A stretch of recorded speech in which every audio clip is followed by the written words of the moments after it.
Canım Merte bayram başınızda kutlu olsun demek. Sahnamıza murat ettiğimiz ustazımız aman geldi amri kılıp da murat etmekçimiz halkın arasında, yiğidin arasında Aliuç Bakşımen'in tanınan ustaz. Kol çapatlarınızı ayramayın kutlaymak var.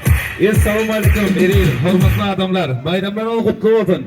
Kadi yıl bayram kadi Bağdat gedin mende. Sizler için Türkmen şaydınlardan.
Hurmani, hurmani, dünya'nın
hurmani, bakışlar